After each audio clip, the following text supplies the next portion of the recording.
네, 차트로 보는 증시 시간입니다. 증권부 지수희 기자 나와 있습니다. 예, 지 기자 오늘이 10월의 마지막 네. 거래일이었으니까 좀 한 달을 정리해 볼까 하는데 좀 한숨이 벌써 나옵니다. 네. 힘들었죠. 오늘도 예. 힘든 한 주였는데요. 제가 올해 코스피 등락률 차트를 좀 먼저 준비를 했습니다. 올해 사실 상반기까지 6월까지는 계속해서 좀 코스피가 상승하는 모습을 보였는데요. 예. 7월부터는 좀 코스피가 계속 하락을 했습니다. 아, 7월부터 마이너스 2%로 시작을 해서 예. 오늘까지도 10월까지 4-4달 연속 하락을 했는데요. 코로나 이후 경제가 좀 빠르게 회복이 됐고 또 물가가 상승하면서 우리 증시를 끌어올렸던 유동성이 좀 회수될 것이라는 전망이 시작이 되면서 7월부터 좀 빠졌고요. 예. 이달까지도 약세가 이어지면서 코스피가 2,900선까지도 떨어지기도 했습니다. 오늘 장 개장하면서 좀 3,000선 위에서 좀 마감하지 않을까 좀 기대를 했었는데 예. 아쉽게도 2,970선에서 마감을 했습니다. 예, 뭐 이렇게 표를 살펴보니까 하반기 좀 낙폭이 체감이 되는 상황입니다. 사실 조정이 나온 이후로 종목 장세 계속해서 이어졌는데 좀 대표 키워드를 꼽아보자면 콘텐츠, 메타버스 이렇게 축소할 수 있을 것 같거든요. 네, 맞습니다. 제가 코스피 시장과 또 코스닥 시장의 거래량 표를 좀 준비를 해봤는데요. 예. 코스닥의 시총은 430조로 코스피에 비해서 5분의 1 수준밖에 되지는 않습니다. 근데 어, 이달의 거래량을 보면 좀 거의 비슷한 비슷하네요. 수준으로 나왔습니다. 예. 바로 말씀하신 메타버스와 또 K 컨텐츠의 종목들이 코스닥에 모두 밀집돼 있기 때문인데요. 이달 코스닥 거래 상위 종목표도 같이 준비를 해봤는데요. 일부 정치 테마주를 제외하고 코스닥 시장에서 쇼박스와 스튜디오 산타클로스 그리고 버킷 스튜디오 같은 이 콘텐츠주들이 대부분 상위권에 이름을 올리고 있습니다.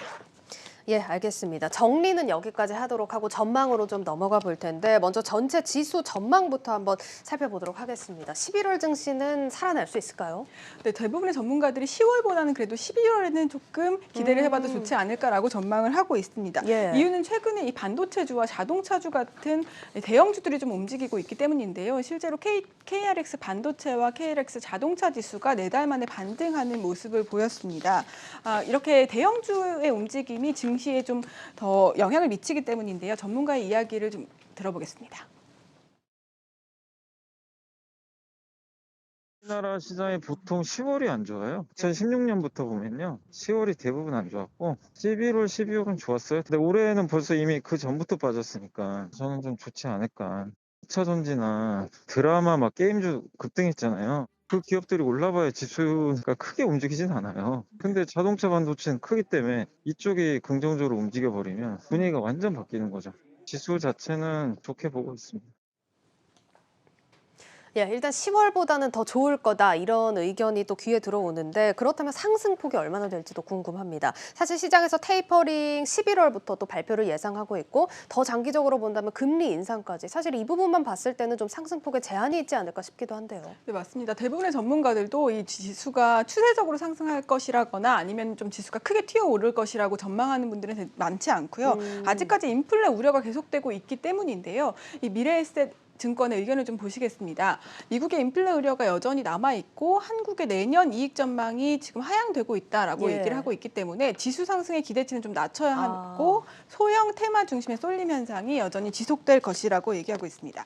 다음 주에는 시장에서 계속 주목하던 FOMC가 예정돼 있는데요. 이 회의에서 테이퍼링에 대한 발표가 나올 것으로 확실시 되고 있는 상황에서 인플레이션에 대한 언급을 좀 확인해 볼 필요가 있겠습니다. 전문가의 이야기를 들어보시겠습니다. 조금 장기화되긴 했으나 내년 중반부터는 인플레이션 우려가 감해질 것이다라는 원론적인 이야기를 할 것 같습니다. 우리나라 같은 경우에는 다행스러운 거는 달러 환율이 그래도 좀 안정화되는 추세가 나타났기 때문에 FMC 이벤트 이후에 저 인플레이션 전망이 조금만 낮아진다고 하더라도 긍정적인 흐름이 나타날 수 있을 거라고 봅니다. 10월보다는 나은 상황일 거다. 섹터별 장세가 이어질 수 있다. 이렇게 또 정리를 해볼 수 있을 것 같은데 자 그렇다면 지금까지 주도 섹터들입니다. 배터리나 콘텐츠 이런 종목들 상승세 계속될 수 있을까요?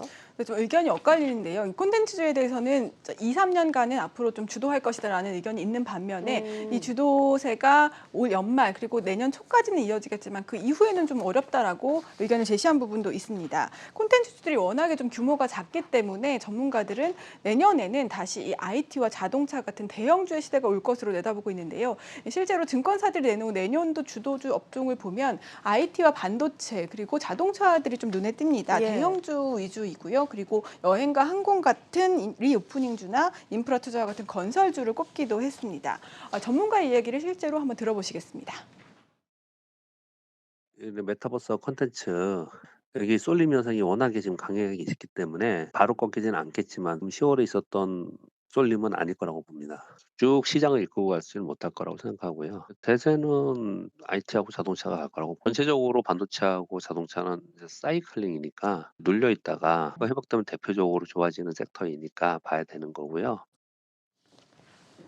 네, 콘텐츠에 대해서는 의견이 좀 제한적이지만 대세는 IT, 반도체, 자동차다. 이렇게 언급이 나왔다는 점 참고를 해보시면 좋을 것 같습니다. 자, 여기까지 듣겠습니다. 증권부 지수희 기자와 함께했습니다. 고맙습니다.